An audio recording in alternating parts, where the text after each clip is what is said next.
يعد حكيمي أحد العناصر الأساسية في باريس سان جيرم، حيث سجل 3 أهداف و7 تمريرات حاسمة في 21 مباراة خلال هذا الموسم.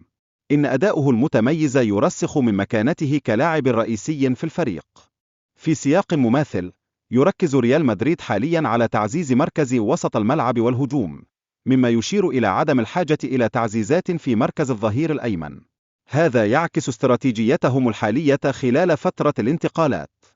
سرعة حكيمي وقدرته على الانضمام للهجوم تجعله لاعبا بارزا في الأندية الكبرى. إن مرونته في التأقلم مع أنظمة اللعب المختلفة تعزز من قيمته كمدافع هجومي.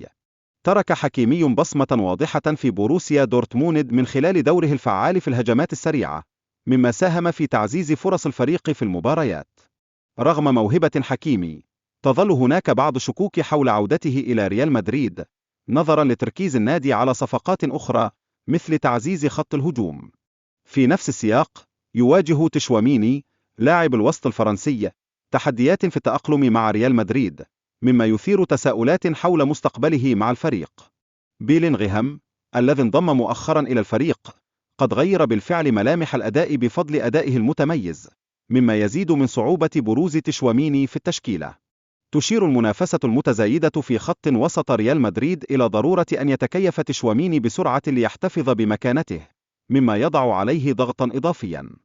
اهتمام ليفربول بتشاوميني يدل على إمكانياته الكبيرة رغم عدم تأقلمه الكامل بعد في مدريد، مما قد يفتح له باب التطور في بيئة جديدة. يمتلك ويكسن قدرة فريدة على قراءة التحركات المعقدة للخصوم، مما يجعله مدافعا موثوقا في المواقف الحرجة ويعزز من أهمية وجوده في الفريق. بالإضافة إلى ذلك، يتمتع ويكسن بالقدرة على بدء الهجمات من الدفاع، وهو عنصر حاسم في كرة القدم الحديثة، مما يجعله لاعبا متكاملا يتناسب مع أسلوب ريال مدريد. تاريخ ريال مدريد في استقطاب المواهب الشابة يعزز من فرص ويكسن في النجاح، فهو ناد معروف بتطوير اللاعبين وتحقيق أقصى استغلال لقدراتهم. يولي ريال مدريد اهتماما الخاص لديان ويكس، الذي يظهر ثقة كبيرة في مستقبله، مما يعكس أهمية تطوير المهارات الفنية والذهنية.